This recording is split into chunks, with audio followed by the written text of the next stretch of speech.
Episode 36। Shamir कहीं बाहर चलते हैं। वो आज राजपूत हवेली आई थी, लेकिन शामिर अनजान था। अब इसे यूं अपने कमरे में देखकर खिल उठा। आप कब आई? मुझे बताया भी नहीं।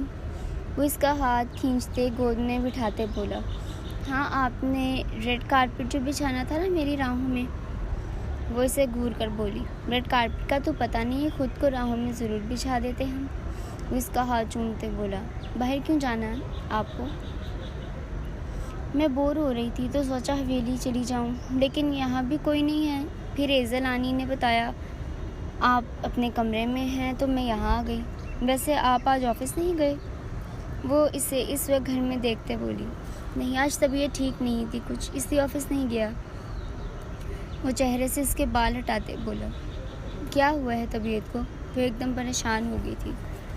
डोंट वरी, बस सर में हल्का सा दर्द था, आंखें भी रेड रेड हो रही हैं आपकी शामिर। क्या ज़्यादा तबीयत ख़राब है? हम डॉक्टर के पास चलते हैं, उठें अभी। उसकी गोद से उठते अब इसके हाथ पकड़ते उठा रही थी। मायरा, मैं ठीक हूँ जान, पेन किलर ली थी, अब ठीक है। और दर्द क्यों परेशान हो रही हैं आप? वो इसे दोबारा सीने से लगाते बोला, पक्का? वो यकीन दहानी करते बोली, जी पक्का। आपको कहाँ जाना है? मैं 5 मिनट में फ़्रेश होता हूँ, फिर चलते हैं। वो इसका माथा चूमते बोला, कहीं नहीं जाना मैंने, आप रेस्ट करें, बल्कि मैं आपके लिए चाय बना देती हूँ, फिर आपका सर दबा दूँगी। मायरा, आपसे बढ़कर कुछ भी नहीं है मेरे लिए। मैंने कहा ना मैं ठीक हूँ, हम चलते हैं बाहर। शामिर, प्लीज़ ज़िद नहीं करें, फिर कभी चलेंगे। मैं चाय लाती हूँ आपके लिए, और आपके मुँह से आवाज़ न निकले। वो इसे दोबारा बोलता देखकर आखिर में धमकी देते कमरे से निकल गई, जबकि उस लड़की की मोहब्बत पर फ़खिया मुस्कुराते बेड पर लेट गया। माबीर, अब क्या होगा? मीरब ने वो वीडियो दिखाई है कोर्ट में, जिसमें अली इन लड़कियों को मार रहा था, लेकिन गवाही के लिए यावर के दोस्त वहाँ मौजूद नहीं थे, इसलिए अगली तारीख मिली है। साद बहुत परेशान था। फिक्र नहीं करो साद, कुछ नहीं होगा अली को। वो मुझे वीडियो लेनी है मीरब से, फिर बाकी का काम मैं संभालूंगा। माबीर इसे तसल्ली देते बोला, ज़रियाब भाई, मुझे मार्केट जाना है, कुछ किताबें लेनी हैं, क्या आप फ्री हैं? ज़रियाब इसके रूम में आते बोली, जबकि ज़रियाब इससे यूं अचानक आने पर घबरा गया। फिर नज़र शीशे पर डाली और इसका सांस सूख लिया। ज़ैनब गुड़िया, मुझे ऑफिस का काम करना है यार, आप किसी और को बोल दो ना। नहीं भाई, घर पर कोई नहीं है, और 1 घंटे तक वापस आ जाएं। बे उठें आप। वो ज़बरदस्ती से बाजू खींचते बोली, और अब ज़रूरी आपकी क्या मजाल के वो मना करता। ओके, मुझे 5 मिनट तो मैं चेंज कर लूँ। वो हार मानते बोला तो वो प्यार से इसके गाल खींचते बाहर निकल गई। ज़ैनब के जाने के बाद न जाने क्यों इसकी आंखें नम हो गई थी। मरहाल आज वापस घर जा रही थी। वो पिछले 2 दिन से खान मेंशन में रुकी हुई थी, और दाइम का मूड बुरी तरह ऑफ था। दाइम, मूड तो ठीक करे ना अपना। मरहाल क्यों जा रही हैं आप यार? रुक जाए ना कुछ दिन और। नहीं रुक सकती, मामा ने फ़ौरन बुलाया है, और पढ़ाई का भी हर्ज हो रहा है। जाना तो था ही, आज नहीं तो कल। लेकिन आप ऐसे नाराज़ होंगे तो कैसे जाऊँगी मैं? वो रुहासी होते बोली, 2 दिन बहुत अच्छी नींद आई मुझे, अब आज की रात फिर अकेला सोगा क्या? दाइम इसे अपने सीने से लगाए खड़ा था। आहिस्ता बोलें, मामी ने या किसी और ने सुन लिया तो क्या सोचेंगी? तो सुन लें, मैं किसी से नहीं डरता दाइम। दाइम, जी मेरी जान। वही मोहब्बत भरा लहजा। मुँह ठीक करें और मुझे अच्छे से गुड बाय कहें। दाइम ठंडी सांस लेते पीछे हुआ। एक दफ़ा सारे बुखेड़े ख़त्म हो जाए तो बात करता हूँ मामा से, अब और दूर नहीं रह सकता आपसे। वो इसका माथा चूमते बोला तो वो मुस्कुरा दी। मैं जाऊँ? वो इजाज़त लेते बोली। दाइम ने इसके चेहरे को महकाते इसे इजाज़त दे दी।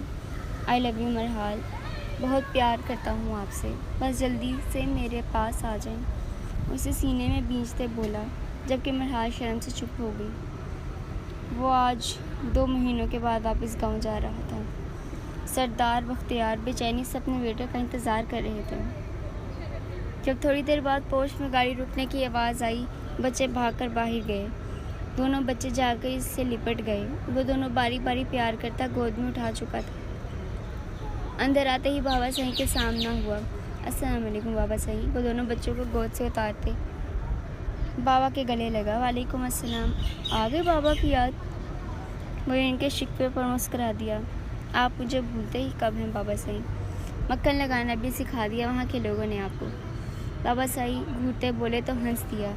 आज मुलबनीन ने सारा खाना अपने देवर की पसंद का बनवाया था। भाभी के सामने कंधा पेश करते वो सर झुका। उम्मुल बनीन ने प्यार से उसके कंधे पर हाथ फेरा। कैसे हैं आप जरार? इतने दिनों के बाद आपने चक्कर लगाया। अगर अब आप ना आते तो बाबा सही ने खुद वहाँ पहुँच जाना था। मैं ठीक हूँ भाभी, और दूसरा वहाँ काम ही इतना होता है, टाइम ही नहीं मिलता। अब जैसे ही छुट्टी मिली फ़ौरन वापस आ गया।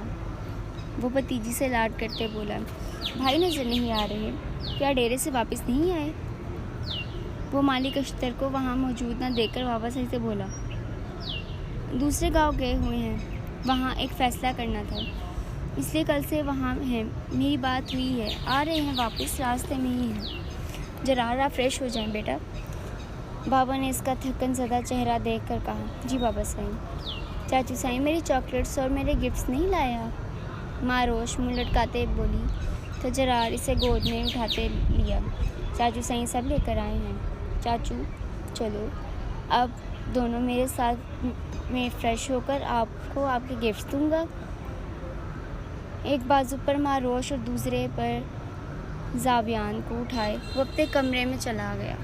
अली अब वादा करें वापस आएंगे। आज केस की समाअत थी जिसकी वजह से इबादत बहुत परेशान थी। इबादत कुछ नहीं होगा, आपकी दुआएं मेरे साथ हैं। मुझे कुछ हो सकता है भला? वो इसका चेहरा हाथों में लेते इसकी पेशानी चूमते बोला, आ जाए नीचे, सब वेट कर रहे होंगे।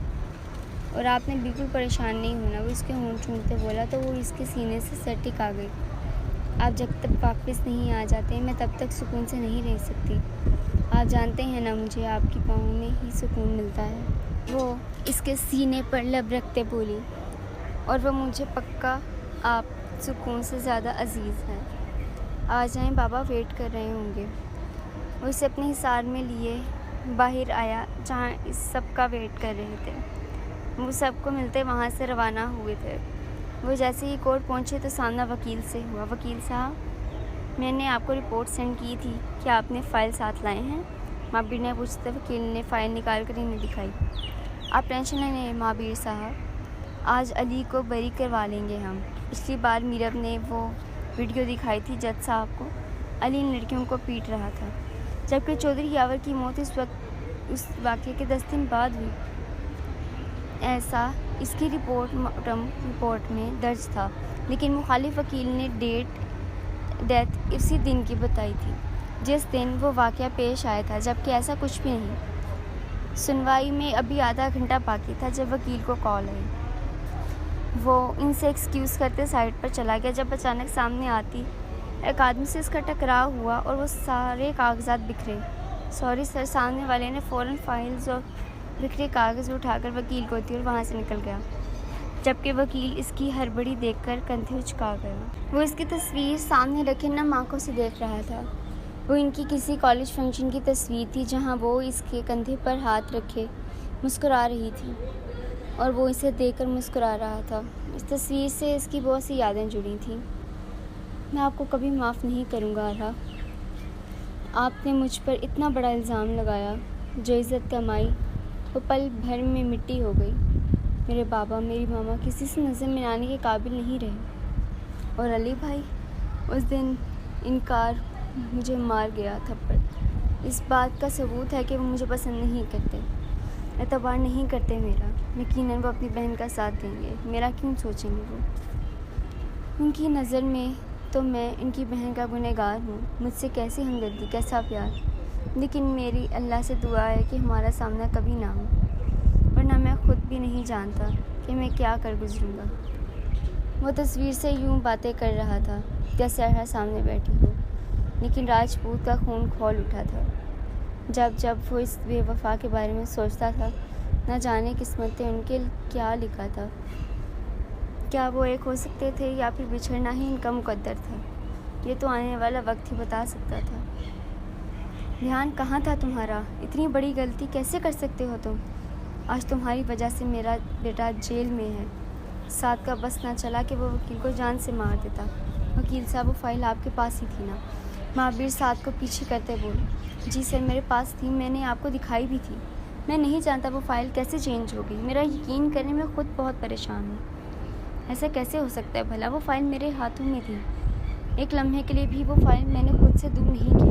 वकील खुद बहुत परेशान था। गलत फ़ाइल की वजह से साथ को कत्ल के जुर्म में 7 साल की सज़ा सुनाई गई थी, जबकि वो फ़ाइल दूर किसी के हाथों में महफूज हो चुकी थी। जब से हवेली वालों को सात पैलेस के मकीनों को अली की सज़ा का पता चला था, कोहराम मच गया था। अभी शादी को दिन ही कितने हुए थे जो वो इससे अलग हो गया था। इबादत को तो होश ही नहीं था। अक्सर और मरहा का हाल भी कुछ ऐसा अलग था। मुसद्दिक और रेजल से इनकी ये हालत देखी नहीं जा रही थी। अभी तो बेटी के हाथों से मेहंदी भी नहीं उतरी थी कि इसका सुहाग हथकड़ियों में जकड़ गया था। मामा, मेरा अली, मुझे डाली ला दे मामा, मैं नहीं रह सकती। मैं इनके बगैर आपकी बेटी मर जाएगी। मामा, अली ने मुझसे वादा किया था फिर मेरे पास लौट आएंगे, लेकिन वो नहीं आए। मामा, मैं इनसे बगैर क्या करूँगी? मुझे पता होता मैं इन्हें जाने ही ना देती। मैं इनके बगैर एक पल नहीं रह सकती मामा।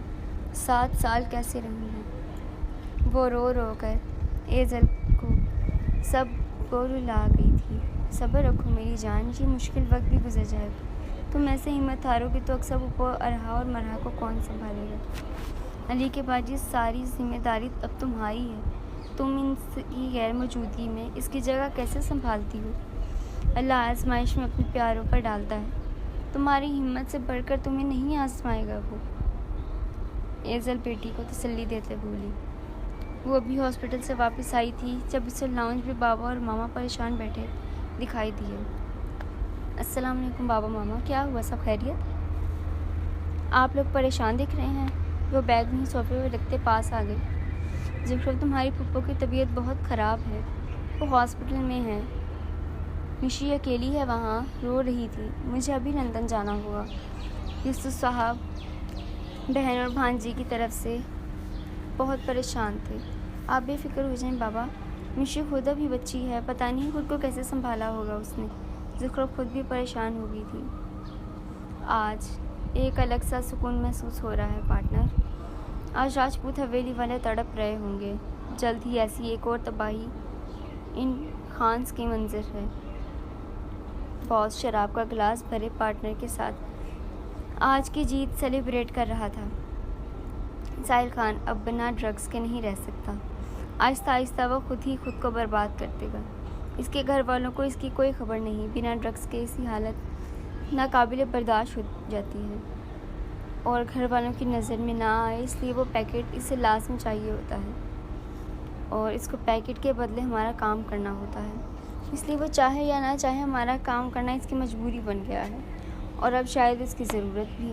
पार्टनर ग्लास लब्बों से लगाते बोला, न जाने अब क्या कहर बर्पा होना था।